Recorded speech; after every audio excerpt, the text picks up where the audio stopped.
টাকায় strawberry cake, এটা কি সত্যিই পসিবল? অবশ্যই পসিবল। একজন হোম বেকার হওয়ার দরুন রোজেরই বিভিন্ন ধরনের কাস্টমারদের সাথে আমাদের ডিল করতে হয়। সবার সামর্থ্য সমান থাকে না, তো এমন বেশ কিছু কাস্টমার থাকেন, তারা এসে বলেন 250 টু 280 রুপিসের মধ্যে কেক হলে সত্যিই ভীষণ ভালো হয়। তো আজকে আমি সেই রকমই একটা কেকের ভিডিও রেসিপি শেয়ার করতে চলেছি। ডেকোরেশন কিভাবে করলাম, কিভাবে কেকের স্পঞ্জ রেডি করলাম, সমস্ত কিছু কিন্তু এই ভিডিওতে আছে। আর এই ভিডিওটা স্কিপ না করে পুরোটা দেখার জন্য রইল একটা স্পেশাল অনুরোধ। আর দেখার পর যদি মনে হয় এই কেক ডেকোরেশনের ভিডিওটা, কেক স্পঞ্জ বানানোর ভিডিওটা একটু হলেও ইউজফুল আপনাদের জন্য, তাহলে কিন্তু অবশ্যই সাবস্ক্রাইব করে দেবেন। আর পাশে থাকা বেল বাটনটা প্রেস করতে কিন্তু ভুলবেন না, কারণ আমার চ্যানেলে নতুন কোনো ভিডিও হলে তাড়াতাড়ি আপনাদের কাছে নোটিফিকেশন চলে যাবেন আর আপনারা এসে চেক করে নিতে পারেন। আপনাদের সবাইকে স্বাগত আমার চ্যানেল ভ্যালেন্টিনোতে। আমি আজকে নিয়ে নিচ্ছি দুটো বড় সাইজের ডিম, একটা মিক্সিং বোলের মধ্যে ভেঙে নিয়েছি। তারপর আমি এখানে ভীষণ লো স্পিডে এই ডিমটাকে প্রথমে 1 মিনিটের জন্য বিট করে নিয়েছি। তারপর 70 গ্রাম পরিমাণ চিনি অল্প অল্প করে মেশাবো, একেবারে নয় কিন্তু, অল্প অল্প পরিমাণে মেশাবো। আর বিটিং যে স্পিডটা থাকবে সেটা কিন্তু একদম লোতে থাকবে।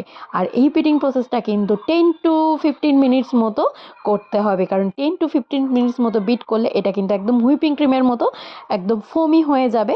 আর এই ফোমটা যখনই ক্রিয়েট হবে তখনই আমাদের কেকের স্পঞ্জটা অনেক ভালোভাবে রেডি হবে।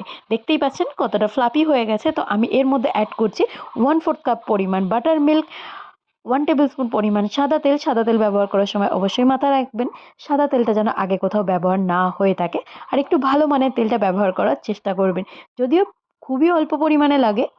এখানে আমি নন্দী ব্র্যান্ডের হোয়াইট কালারের যে স্ট্রবেরি এসেন্স আছে সেটা আমি ইউজ করছি। আর এটা খুব অল্প পরিমাণে দিলেই কেকটার মধ্যে এসেন্সের একটা সুন্দর ব্যালেন্স থাকে, তাই অবশ্যই এটা মাথায় রেখে দেওয়া উচিত। কারণ ট্রান্সপারেন্ট যদি কোনো ফ্লেভারের যদি এসেন্স হয় তাহলে খুব অল্প পরিমাণে লাগে। আর আমি এখানে অল্প পরিমাণে কিন্তু পিঙ্ক কালার ব্যবহার করেছি। এখানে আমি লিকুইড পিঙ্ক কালারই ইউজ করছি, আপনারা চাইলে জেল কালার অবশ্যই ইউজ করতে পারেন। আমি ব্লেন্ডারটাকে আবার 15 সেকেন্ড মতো চালিয়ে নিয়েছি। চালিয়ে নিয়ে আমার যে ড্রাই ইনগ্রিডিয়েন্টসগুলো আছে সেগুলোকে আমি রেডি করে নিয়েছি। এবার আমি ব্যাটারের মধ্যে মেশাবো। অবশ্যই ড্রাই ইনগ্রিডিয়েন্টসের মেজারমেন্ট যেটা আছে আমি কিন্তু স্ক্রিনে মেনশন করে দিয়েছি।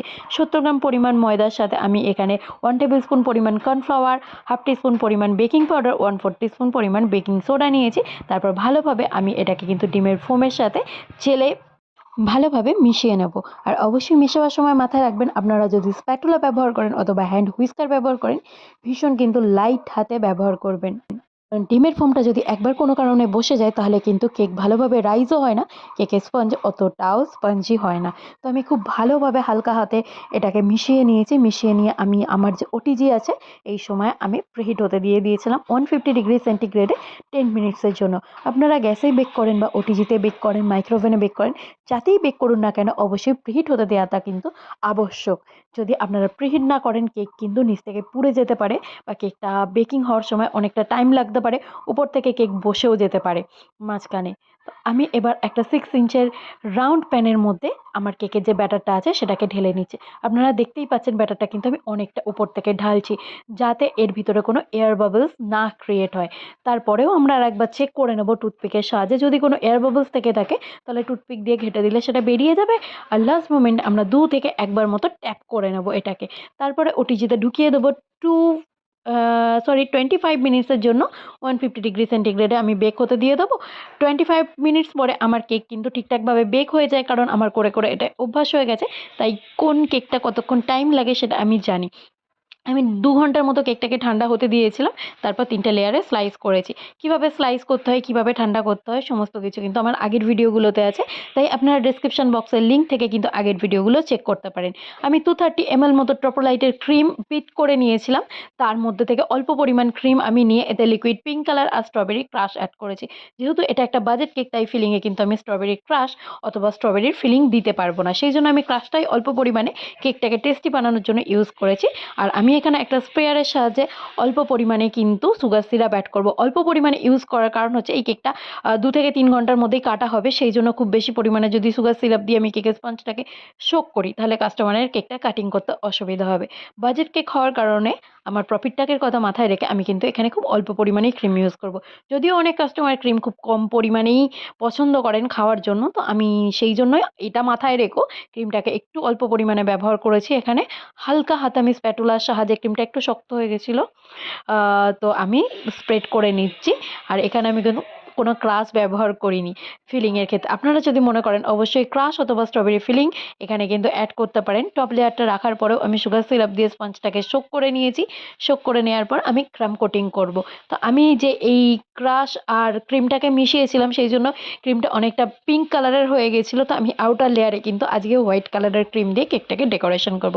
আজকের কেকটা উইদাউট এনি ডেকোরেটিভ আইটেম, শুধুমাত্র ক্রিম দিয়ে আমি ডেকোরেশন করব। এটাও অনেকটা চ্যালেঞ্জিং, কারণ এখন আর্টিফিশিয়াল এত ধরনের কেক ডেকোরেটিং জিনিস বেরিয়ে গেছে, নর্মাল ক্রিমের ডেকোরেশন প্রায় উঠেই গেছে।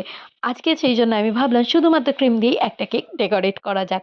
আমি ক্রাম কোটিং করে নিয়েছি খুব ভালোভাবে, পিঙ্ক কালারের যে ক্রিম আছে সেটা দিয়ে। আমি এবার ক্রাম কোটিং করার পর ফ্রিজের মধ্যে কেকটা 30 মিনিটস মতো সেট হতে দিয়ে দেবো। গরমকাল যেহেতু পড়তে শুরু করে দিয়েছে, অটোমেটিক্যালি ক্রিম কিন্তু গলে যাওয়ার একটা পসিবিলিটি থাকে। শীতকালে ক্রাম কোটিং না করলেও হয়, কিন্তু গরমকালে অবশ্যই মাস্ট, নাহলে ভিতরের যে কেকের ক্রিমের কালারটা আছে সেটা কিন্তু আউটার লেয়ারে দেখা যেতে পারে। তো আমি এবার ফ্রিজের মধ্যে ঢুকিয়ে দিচ্ছি কেকটা।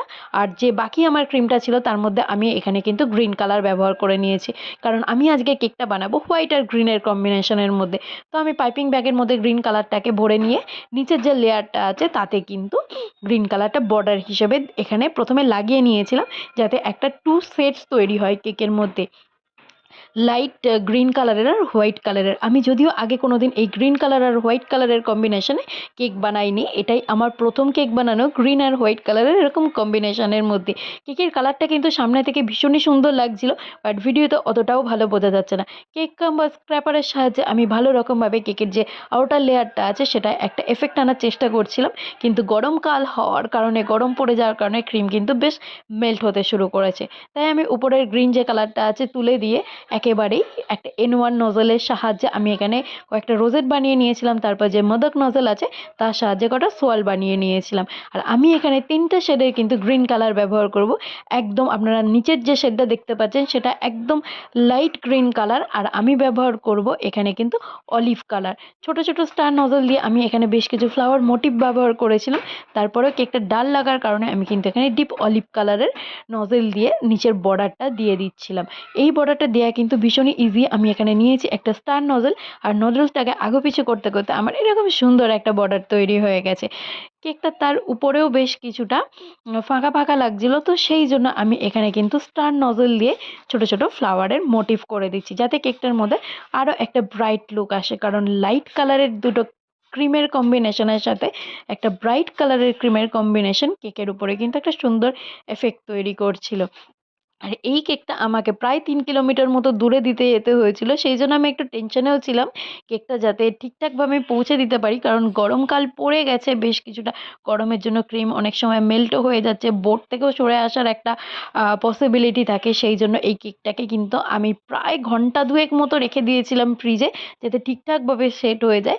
শীতকালে কিন্তু কেক বানানো, কেক ডেলিভারি করা বেশ অনেকটা ইজি হয়ে যায়, কেক দিয়ে আসতে কোনো সমস্যা হয় না। কিন্তু কেক যখন গরমকালে হয় তখন বোর্ড থেকে সরে যাওয়ার একটা ভীষণ পসিবিলিটি হয়, আর আমার ভীষণ ভয়ও লাগে। তো এই কেকটার প্রাইস কিন্তু আমি 250 রুপিস মতো নিয়েছিলাম। আপনারা আপনাদের এরিয়াতে আপনাদের যেরকম প্রাইস অ্যাভেলেবেল সেই অনুযায়ী কিন্তু নিতে পারেন। যদিও এই কেকটা তৈরি করতে আমার 80 to 90 রুপিস মতো খরচা হয়েছিল। আমি স্ক্র্যাচ থেকেই কেক বানাতে ভীষণ পছন্দ করি, সেই জন্য আমি সমস্ত কাস্টমারদেরকে এটা বলিও, স্ক্র্যাচ থেকে কেক বানালে কিন্তু কেক অনেকটাই বেশি টেস্টি হয়। যারা অবশ্যই প্রিমিক্স দিয়ে কেক বানান সেটা আলাদা ব্যাপার, প্রিমিক্স দিয়ে কেকের থেকেও কিন্তু স্ক্র্যাচের টেস্ট অনেক বেশি ভালো হয়। আমি এখানে বেশ কয়েকটা অল্প করে গোল্ডেন বলস অ্যাড করে দিয়েছি, যে ফাঁকা জায়গাটা ছিল সেখানে। কেকের লুকটা কিন্তু সত্যি একদম চেঞ্জ হয়ে গেছে। আপনাদের কেকের লুকটা কেমন লাগলো কমেন্ট করে কিন্তু জানাতে ভুলবেন না। আর ভিডিওটা যদি সত্যি ইউজফুল মনে হয় অবশ্যই কিন্তু সাবস্ক্রাইব বাটনটা প্রেস করে দেবেন। যারা রোজ রোজ আমার চ্যানেলে নতুন নতুনভাবে জুড়ছেন তাদেরকে অনেক ধন্যবাদ আমাকে এই ছোট্ট সাপোর্টটা করার জন্য।